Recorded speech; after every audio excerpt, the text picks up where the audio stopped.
അക്ഷരങ്ങളുടെ യഥാർത്ഥ ഉച്ചാരണം മാറുമ്പോഴേക്കും, അല്ലെങ്കിൽ അക്ഷരങ്ങളുടെ അകാരമോ ഉകാരമോ മാറുമ്പോഴേക്കും, അക്ഷരങ്ങളുടെ മഖ്റജുകൾ മാറുമ്പോൾ ആ അക്ഷരങ്ങളുടെ അർത്ഥം മാറുന്നു, ആ വാക്കുകളുടെ അർത്ഥം മാറുന്നു. പ്രതീക്ഷിക്കാത്ത രൂപത്തിലുള്ള അബദ്ധജടിലമായ അർത്ഥം, ആശയം വന്നു ചേരുന്നു. അതിന് ഉദാഹരണമായി നിങ്ങൾ നോക്കൂ ചാർട്ടിലേക്ക്. ഇവിടെ കാണിച്ചിരിക്കുന്ന ഒന്നാമത്തെ വേർഡ് നസ്വറ. നസ്വറ എന്ന് പറഞ്ഞാൽ സഹായിച്ചു എന്നാണ്. ഇവിടെ ഈ സ്വാദിന് പകരം ഷീനായി കഴിഞ്ഞാൽ നശറ എന്നായാൽ പരത്തി എന്നാണ്. നോക്കൂ, നസ്വറ എന്ന വാക്കിലെ സ്വാദിന്റെ എക്സിറ്റ്, സ്വാദിന്റെ മഖ്റജ്, അതിന്റെ സിഫത്തുകളെല്ലാം വളരെ വ്യത്യസ്ത രൂപത്തിലുള്ളതാണ്. എന്നാൽ നേരെ മറിച്ച് നശറ എന്ന് പറയുമ്പോൾ ആ സിഫത്തുകൾ മാറി, അതിന്റെ മഖ്റജുകൾ മാറി. തന്നെയുമല്ല, നാം പ്രതീക്ഷിക്കാത്ത രൂപത്തിലുള്ള അർത്ഥവ്യത്യാസവും വന്നു ചേർന്നു. നോക്കൂ, നസ്വറ അർത്ഥം സഹായിച്ചു, അത് നശറ എന്ന് പറഞ്ഞാൽ പരത്തി എന്നായി. നോക്കൂ, എത്ര മാത്രം അത്ഭുതകരമാണ്.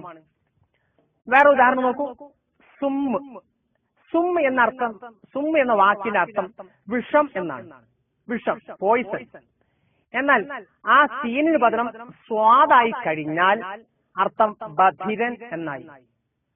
സാധാരണ കൺഫ്യൂഷൻ ഉണ്ടാകുന്ന രണ്ടക്ഷരങ്ങളാണ് സീനും സ്വാദും. ഉച്ചരിക്കുമ്പോൾ ഉച്ചാരകൻ ശ്രദ്ധിക്കാഞ്ഞാൽ വരുന്ന വലിയൊരു ആപത്താണ് ഈ കാണുന്നത്. സുമ്മുൻ വിഷം, അത് സുമ്മുൻ എന്നായി കഴിഞ്ഞാൽ ബധിരൻ എന്നായി. അതുപോലെ ഖലഖ എന്ന് പറഞ്ഞാൽ എല്ലാവർക്കും അറിയാം. ഇഖ്റ ബിസ്മി റബ്ബിക്കല്ലദീ ഖലഖ എന്ന് പറഞ്ഞ എന്താ അർത്ഥം? സൃഷ്ടിച്ചവനായ നിന്റെ നാഥന്റെ നാമത്തിൽ നീ വായിക്കുക എന്നാണ്. ഖലഖ എന്ന് പറഞ്ഞാൽ സൃഷ്ടിച്ചു. ഈ ഖലഖ എന്നതിന്റെ ഖാഇന്റെ പുള്ളി ഒഴിവാക്കി ഹലഖ എന്നായി കഴിഞ്ഞാൽ നോക്കൂ, തല മുണ്ഡനം ചെയ്തു എന്നാണ്. അപ്പോൾ ഇഖ്റ ബിസ്മി റബ്ബിക്കല്ലദീ ഖലഖ എന്ന ഖലഖയുടെ പുള്ളി പോയി കഴിഞ്ഞാൽ ഇഖ്റ ബിസ്മി റബ്ബിക്കല്ലദീ ഹലഖ എന്നായി കഴിഞ്ഞു. അപ്പോൾ അബദ്ധജടിലമായ, അള്ളാഹുവിനെ ഇഷ്ടപ്പെടാത്ത വല്ലാത്തൊരു ഭീകരമായ അർത്ഥമാണ് ഇവിടെ വന്നു ചേരുന്നത്. ശ്രദ്ധിക്കൂ, ഖലഖ എന്ന് പറഞ്ഞാൽ സൃഷ്ടിച്ചു, അതിന് പുള്ളി പോയി ഹലഖ എന്നായി കഴിഞ്ഞാൽ തല മുണ്ഡനം ചെയ്തു എന്നാണ്. മറ്റൊരു ഉദാഹരണം നോക്കൂ, ഖുൽ. സാധാരണ നമ്മൾ ചെറിയ സൂറത്തുകൾ ഓതാറുണ്ട്. ഖുൽ ഹുവല്ലാഹു അഹദ്, ഖുൽ അഊദു ബിറബ്ബിൻ നാസ്, ഖുൽ അഊദു ബിറബ്ബിൽ ഫലഖ് എന്നെല്ലാം ഓതാറുണ്ട്. ഇവിടെ ഖുൽ എന്ന് പറഞ്ഞാൽ നബിയെ താങ്കൾ പറയുക എന്നാണ്. നേരെ മറിച്ച് ഇവിടെ ഖുൽ എന്നതിന് ബദൽ ഖുൽ എന്നായി കഴിഞ്ഞാൽ തിന്നുക എന്നായി. ഖുൽ എന്ന് പറഞ്ഞാൽ തിന്നുക, തിന്നു എന്നായി.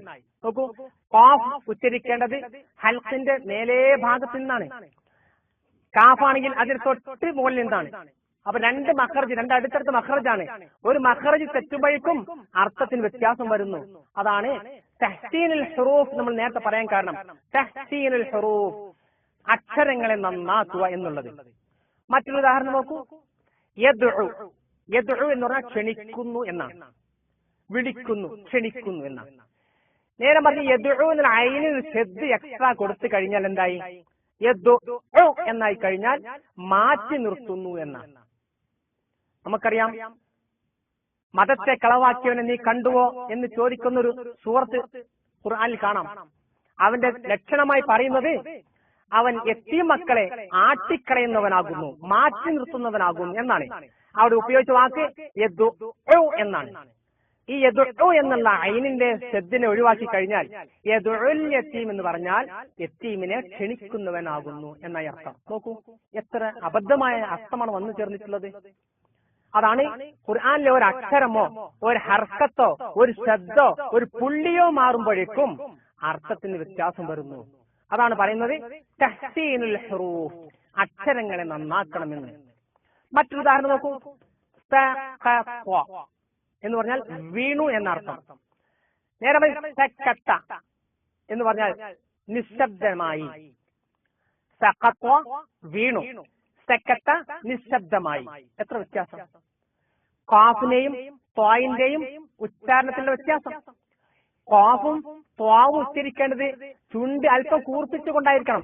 സ ഖ ത്വ എന്ന്. നേരെ മറിച്ച് ഇവിടെ സ ക ത ചുണ്ട് അല്പം പരത്തിക്കൊണ്ടാണ് പറയുന്നത്.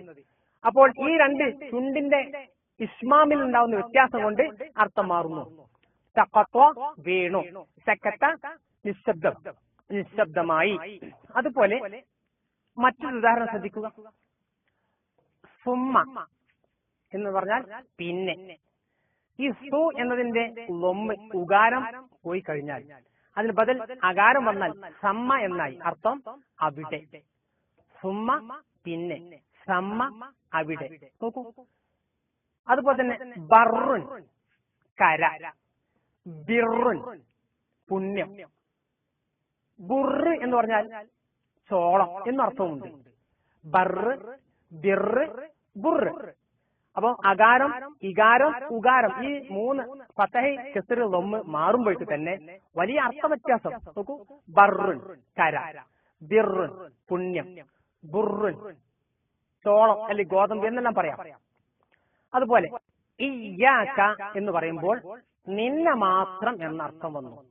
ഇവിടെ യാഇന്റെ ശബ്ദ് പോയി ഇയാ എന്ന് പറഞ്ഞാൽ സൂര്യപ്രഭ എന്നർത്ഥമായി. യഥാർത്ഥത്തിൽ ഫാത്തിഹ ഓതി കാഫിറാവുന്ന രംഗം. അല്ലാഹു നമ്മൾ കാത്തുരക്ഷിക്കുമാറാവട്ടെ. കാരണം അധിക ആളുകളും ഫാത്തിഹ സൂറത്ത് ഓതുമ്പോൾ ശ്രദ്ധിക്കാത്ത ഒരു ആയത്താണ് ഇയ്യാക നഅ്ബുദു വ ഇയ്യാക നസ്തഈൻ എന്നുള്ള സ്ഥാനത്ത് യാഇന് ശബ്ദ ഇല്ലാതെ ഓതാറുണ്ട്. ഇയ്യാക നഅ്ബുദു വ ഇയ്യാക നസ്തഈൻ എന്ന്. അങ്ങനെ ഓതിക്കഴിഞ്ഞാൽ ഇയ്യ എന്ന് പറഞ്ഞാൽ ശബ്ദില്ലാതെ പറഞ്ഞാൽ സൂര്യപ്രഭ എന്നാണ്. സൂര്യപ്രഭയെ ഞാൻ ആരാധിക്കുന്നു, സൂര്യപ്രഭയോട് ഞാൻ സഹായം തേടുന്നു എന്ന് അർത്ഥം വരും. സുബ്ഹാനല്ലാഹ്, എത്ര അബദ്ധ ജടിലമായ അർത്ഥമാണ് വന്നിരിക്കുന്നത്. അതുകൊണ്ടാണ് ഞാൻ ആദ്യമേ പറഞ്ഞത്, ഓരോ അക്ഷരങ്ങളും ഉച്ചരിക്കുമ്പോൾ അതിന്റെ നിശ്ചയിച്ചിട്ടുള്ള മഖ്റജിൽ നിന്ന് മാത്രമേ ഉച്ചരിക്കാൻ പാടുള്ളൂ. അതുപോലെ അതിന് നിശ്ചയിച്ചിട്ടുള്ള ഹർക്കത്തുകളും ശബ്ദുകളും മദ്ദുകളും അതുപോലെ അതിന്റെ അകാരങ്ങളും ഇകാരങ്ങളും ഉകാരങ്ങളും 100% വകവെച്ചുകൊണ്ട് ഓരോ അക്ഷരത്തിന്റെയും അവകാശം വകവെച്ച് കൊടുത്തുകൊണ്ടുള്ള ഉച്ചാരണമാകുന്നു യഥാർത്ഥത്തിൽ തജ്വീദ് അല്ലെങ്കിൽ തഹ്സീനുൽ ഹുറൂഫ് എന്ന്.